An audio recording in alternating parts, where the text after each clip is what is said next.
নমস্কার বন্ধুগণ, সুপ্রভাত। আজ 10ই অক্টোবর 2025। চলুন চলে যাই চার্ট অ্যানালিসিসের প্রথম চার্ট। প্রত্যেক দিনের মতো ইউএস ফিক্স। তো ইউএস ফিক্সে দেখুন তেমন কোনো ভলাটিলিটি দেখা যাচ্ছে না, অর্থাৎ ওঠানামা দেখা যাচ্ছে না, যেটি মার্কেটকে সুস্থির অবস্থায় রাখতে সাহায্য করে।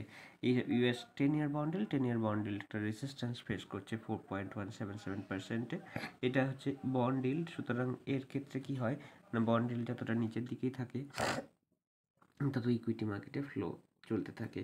তো ইউএস অয়েল আর ক্রুড অয়েলের চার্টে দেখুন মার্কেট নিচের দিকেই আছে। মার্কেট একটা বেয়ারিশ টু ফ্ল্যাট মোমেন্টামই দেখাচ্ছে অনেক দিন ধরে। ধরে নিন এপ্রিল থেকে এই বছরের এই ফিনান্সিয়াল ইয়ারই মোটামুটি ক্রুড অয়েল নিচের দিকেই আছে, 58 থেকে $68 মধ্যে। এরপরে যদি ইউএস 100 ন্যাসড্যাকের চার্টের দিকে তাকান, তো ন্যাসড্যাক কিন্তু ক্রমাগত হাই বানিয়েই চলেছে এপ্রিলের পর থেকে। অর্থাৎ গোটা বছর গোটা ফিনান্সিয়াল ইয়ারের এখন 6 মাস কেটে গেছে। তো অর্ধেক ফিনান্সিয়াল ইয়ার শুধু আপ মুভই দেখিয়েছে। ইউএস 30 অর্থাৎ ডাও জোন্স ইন্ডাস্ট্রিয়ালের দিকে যদি তাকান, ডাও জোন্স ইন্ডাস্ট্রিয়ালও একই রকম চার্ট প্যাটার্ন, নাসড্যাকের মতন অতটা স্ট্রং না হলেও কিন্তু ওভারঅল মার্কেট প্যাটার্ন কিন্তু স্ট্রং। সামান্য উইকনেস আসলে মার্কেট সাপোর্ট খুঁজবে 35,675 লেভেলে। S&P 500-এর দিকে যদি তাকান, S&P 500-ও একই রকম চার্ট প্যাটার্ন। অর্থাৎ ইউএস মার্কেট মোটামুটি বুলিশ মোমেন্টামের মধ্যেই আছে। এই ট্রাম্প সরকারের আন্ডারে ইকুইটি মার্কেটে ফ্লো কিন্তু কমে যায়নি। তো আপাতত মার্কেটের সাপোর্ট রয়েছে 6,600 এর লেভেলের কাছাকাছি। এফটিএসি ইউকের মার্কেটেও আমরা স্ট্রেংথ দেখতে পাচ্ছি গোটা ফিনান্সিয়াল ইয়ারেই। কিন্তু মার্কেটে যে ফরেন ম্যাচিওর মার্কেট, সেখানে কিন্তু ইনফ্লো ক্রমাগত এসেই চলেছে।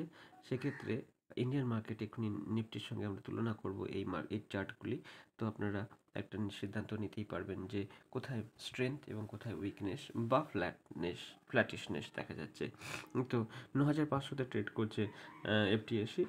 আপ মার্কেটের আপাতত সাপোর্ট হচ্ছে 9,371। গোল্ডের চার্ট যদি দেখেন, গোল্ডের চার্ট ক্রমাগত স্ট্রেংথ দেখিয়েই চলেছে। এই যে ব্রেকআউট করেছিল 97,000-এর উপরে, তারপরে মার্কেটের আর পিছনে ফিরে তাকায়নি, 1,20,000-এ গিয়ে পৌঁছেছে। এখান থেকে সামান্য রিট্রেসমেন্ট আসতে পারে।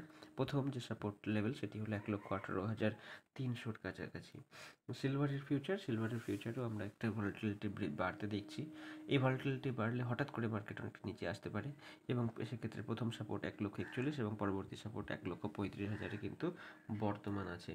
ডলার ইন্ডেক্সের যদি কথা বলেন, ডলার ইন্ডেক্স কিন্তু ঊর্ধ্বমুখী। এটি কারেন্সি হিসাবে গোটা পৃথিবীতে অন্যান্য কারেন্সির উপরে প্রভাব বিস্তার করে। সুতরাং আইএনআর বা অন্যান্য যে কারেন্সিগুলো আছে তার ক্ষেত্রে মূল্য বৃদ্ধি প্রভাব দেখা যাবে, অর্থাৎ ডলারের স্ট্রেংথ বাড়বে। এক্ষেত্রে 98-এর কাছে পৌঁছেছে। তো ডলার ইন্ডেক্স কিন্তু অন্যান্য কারেন্সির জন্য একটা খারাপ সংকেত বয়ে আনছে। ইউএসডি আইএনআর এখনো পর্যন্ত অ্যাবসর্ব করতে সক্ষম হয়েছে, 88.77-এ ট্রেড করছে। আপাতত সাপোর্ট মার্কেটে 88.61। মার্কেট বুলিশ, সুতরাং সাপোর্টের কথা চিন্তা না করে রেজিস্ট্যান্সের কথা চিন্তা করে ঠিক হবে। ব্রেকআউট আসতে পারে 88.77-এর উপরে। ইথেরিয়ামে যা দেখা যাচ্ছে যে ইথেরিয়াম রেজিস্ট্যান্স ফেস করছে 4,760-এর লেভেলে। আপাতত যে সাপোর্ট লাইন সেটা হচ্ছে 3,924-এর কাছাকাছি।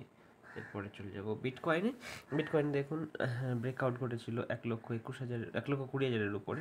মার্কেট প্রায় তার কাছাকাছি এসে ট্রেড করছে, অর্থাৎ 1,20,000-এর সাপোর্ট খুঁজবে। তারপরে মার্কেট আবার যা প্যাটার্ন, এপ্রিলের পর থেকে মার্কেট মোটামুটি ওভারঅল বুলিশই রয়েছে। সুতরাং এরপরে যে আমরা সাপোর্টের লাইন সেটা অনেক নিচে রয়েছে। আপাতত সাপোর্ট 1,20,000, এর উপরে মার্কেট হয়তো উপরের দিকে যাওয়া আবার শুরু করে দেবে। ইন্ডিয়া ভিক্স একদম তলানিতে রয়েছে, অর্থাৎ ভারতের শেয়ার মার্কেট কিন্তু একটা অস্থিরতা কিন্তু গড়বে রেখে দিয়েছে। অর্থাৎ যে কোনো সময় এই ভিক্স বাড়তে পারে, এবং ভিক্স বাড়লে তার প্রভাব কিন্তু ভারতের ইকুইটি মার্কেটে কিন্তু আসবে। এটা মাথায় রেখেই আপনারা নিজের পজিশন বিল্ড করবেন। এটা বেটার সুযোগ আসতেই পারে। সেক্ষেত্রে অল যে এন্টার ক্যাপিটাল আপনারা কিন্তু ইনভেস্ট নাই করতে পারেন, কিছুটা ডেট ফান্ডে রাখতে পারেন উপযুক্ত সময়ে।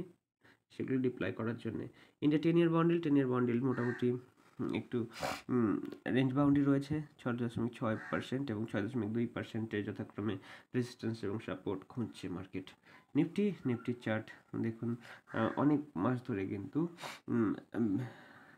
একটা সাইডওয়েজ মোমেন্টাম দেখাচ্ছে।